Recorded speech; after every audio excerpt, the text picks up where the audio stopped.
RBSC Hindi ज्ञान के इस भाग में आप सभी का बहुत बहुत स्वागत है।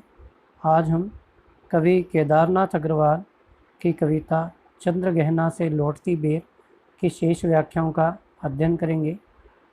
देखिए, और पैरों के तले है एक पोखर, पोखर का अर्थ है तालाब, उठ रही जिसमें लहरियाँ, लहरियाँ अर्थात लहरें। देखिए, इस काव्यांश के माध्यम से कवि ने जल में पड़ रहे सूर्य के प्रतिबिंब का मनमोहक चित्र प्रस्तुत करने का प्रयास किया है। कवि जिस स्थान पर बैठे हैं उनके पैरों तले एक तालाब है जिसमें जल की लहरें उठ रही हैं। नील तल में जो उगी है घास बुरी, ले रही वह भी लहरियाँ, लहरियाँ अर्थात हिलोरे लेना। उस तालाब में नीले आकाश की परछाई पड़ने से तालाब का तल भी नीले रंग का दिखाई दे रहा है, जिसमें उगी घास भी लहरों के प्रभाव द्वारा हिल रही है। एक चांदी का बड़ा सा गोल खंबा आँख को है चकमकाता, चकमकाता अर्थात चकाचौंध उत्पन्न करना, चमक उत्पन्न करना।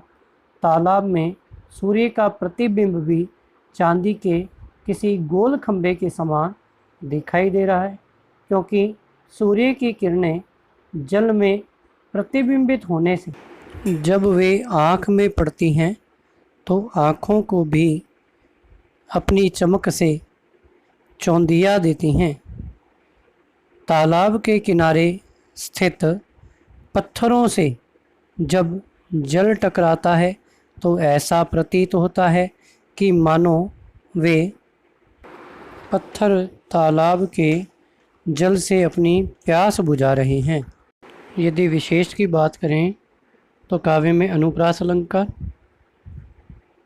और पत्थरों द्वारा प्यास बुझाने की बात से मानवीकरण अलंकार तथा एक चांदी का बड़ा सा गोल खंबा में उपमा अलंकार का प्रयोग हुआ है।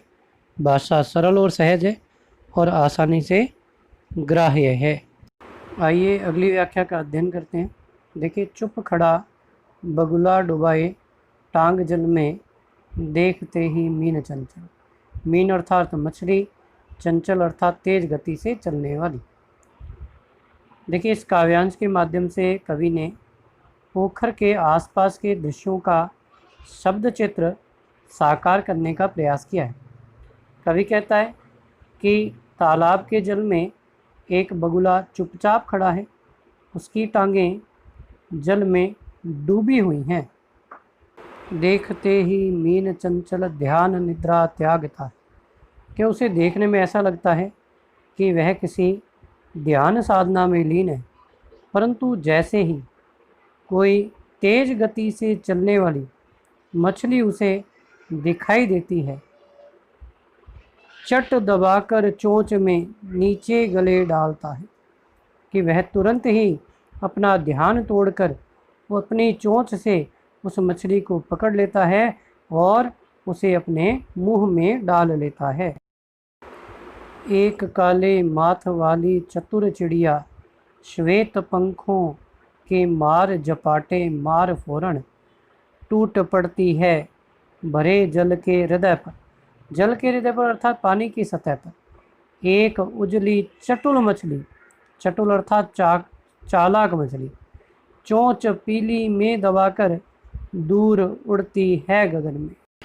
कवि कहता है कि काले माथे और श्वेत पंखों वाली चतुर चिड़िया किसी आक्रामक चतुर व्यक्ति की भांति जल की सतह पर अपनी पैनी दृष्टि रखते हुए चतुर फुर्तीली मछली को अपनी चोंच में पकड़कर नीले आकाश में उड़ जाती है।